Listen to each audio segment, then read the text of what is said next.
Assalamualaikum warahmatullahi wabarakatuh. Saya Rifan Reiki Adrianto dari kelompok 3 Kalimat Efektif dan kelompok saya Tersisia, Zakwalin dan Mukli.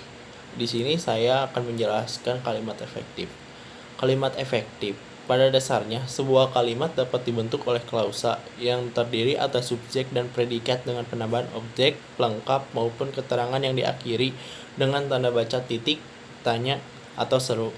Jika tidak tepat, penambahan-penambahan tersebut dapat membuat kalimat yang dibuat menjadi tidak efektif. Pengertian kalimat efektif. Kalimat efektif dapat diartikan sebagai susunan kata yang mengikuti kaidah kebahasaan secara baik dan benar. Tentu saja, karena kita berbicara tentang bahasa Indonesia, kaidah yang menjadi patokan kalimat efektif dalam bahasan ini adalah kaidah bahasa Indonesia menurut ejaan yang disempurnakan. Syarat kalimat efektif.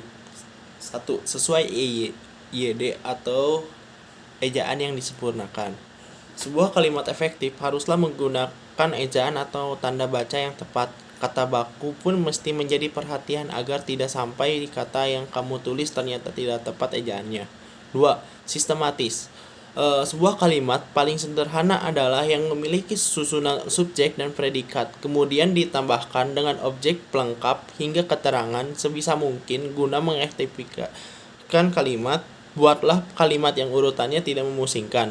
Jika memang tidak ada penegasan, subjek dan predikat diharapkan selalu berada di awal kalimat. 3. Tidak boros dan bertele-tele.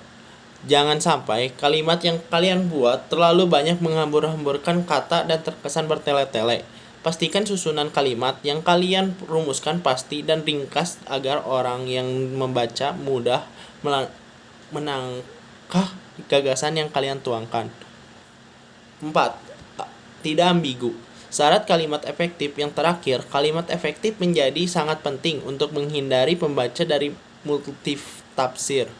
Dengan susunan kata yang ringkas, sistematis, dan sesuai kaidah kebahasaan, pembaca tidak akan kesulitan mengartikan ide dari kalimat kalian sehingga tidak ada kesan ambigu. Terima kasih dan selanjutnya akan dilanjutkan oleh Tersisia. Halo guys, perkenalkan nama saya Tersia Barrianan dengan NPN 2020008. Jadi di sini saya akan membahas mengenai ciri-ciri kalimat efektif. 1. Kesepadan struktur. Hal pertama yang harus diperhatikan adalah kelengkapan struktur dan penggunaannya. Inilah yang dimaksud dengan kesepadan struktur.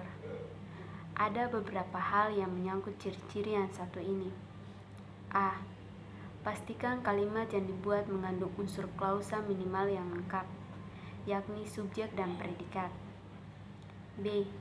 Jangan taruh kata depan atau preposisi di depan subjek karena akan menggaburkan pelaku di dalam kalimat tersebut. Contoh kalimat efektif dan tidak efektif. Bagi semua peserta diharapkan hadir tepat waktu. Itu kalimat tidak efektif. Semua peserta diharapkan hadir. Itu kalimat efektif. C. Hati-hati pada penggunaan konjungsi yang di depan predikat karena membuatnya menjadi perluasan dari subjek.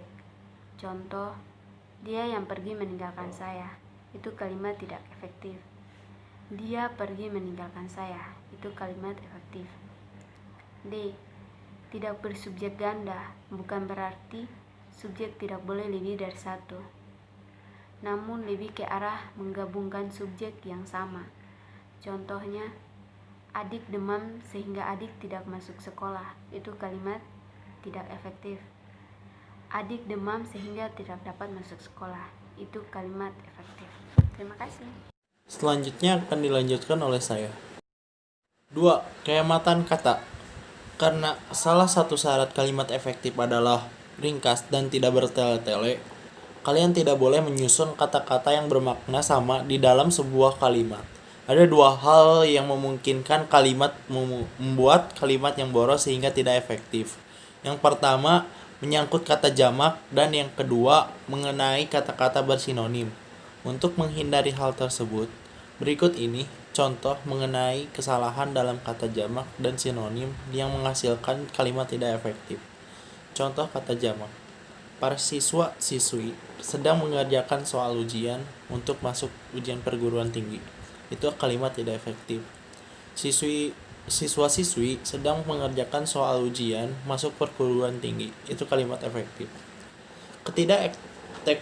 Efektifan terjadi karena kata para penunjuk pada jumlah jamak, sementara siswa-siswi juga mengarah pada jumlah siswa yang lebih dari satu. Jadi, hilangkanlah salah satu kata yang merujuk pada hal jamak tersebut. Contoh kata sinonim. Ia masuk ke dalam ruang kelas. Itu tidak efektif. Ia masuk ruang kelas. Itu kalimat efektif. Ketidakefektifan terjadi karena kata masuk dan frasa ke dalam sama-sama menunjukkan arti yang sama, namun kata masuk lebih tepat membentuk kalimat efektif karena sifatnya yang merupakan kata kerja dan dapat menjadi predikat. Sementara itu, jika menggunakan ke dalam dan menghilangkan kata masuk sehingga menjadi ia ke dalam ruang kelas, kalimat tersebut akan kehilangan predikatnya dan tidak dapat dikatakan kalimat efektif menurut prinsip kesepakatan struktur. Dan selanjutnya akan dilanjutkan oleh Mufli. Lalu, ciri-ciri kalimat efektif yang ketiga yaitu kesejajaran bentuk. Kesejajaran bentuk ini haruslah memakai imbuhan-imbuhan yang paralel. Jadi imbuhan yang pertamanya itu harus paralel atau konsisten kepada kata-kata selanjutnya. Misalkan, ini kalimat yang tidak efektifnya. Mufli mempunyai hobi melukis, menggambar, penggambaran di helm. Nah, itu tidak efektif. Mengapa? Yang pertama, Yang pertama, imbuhannya me, yang kedua me, tapi yang ketiganya itu pakai imbuhan pe. Harusnya contoh kalimat efektif yang efektif seperti ini. Mufli mempunyai hobi menggambar, melukis, mengendarai motor. Jadi ketiganya ini memakai imbuhan yang pertamanya imbuhan melukis, imbuhannya juga menggambar, yang ketiga mengendarai motor. Jadi sama imbuhannya, konsisten, teratur. Saya Jiklim Martensona dengan NPM 202013. Kali ini saya akan melanjutkan ciri-ciri kalimat yang keempat. Yang keempat ada ketegasan makna. Tidak selamanya subjek harus diletakkan di awal kalimat. Namun, memang peletakan subjek seharusnya mendahului predikat. Akan tetapi, dalam beberapa kasus tertentu, kalian bisa saja meletakkan keterangan di awal kalimat untuk memberi efek penegasan.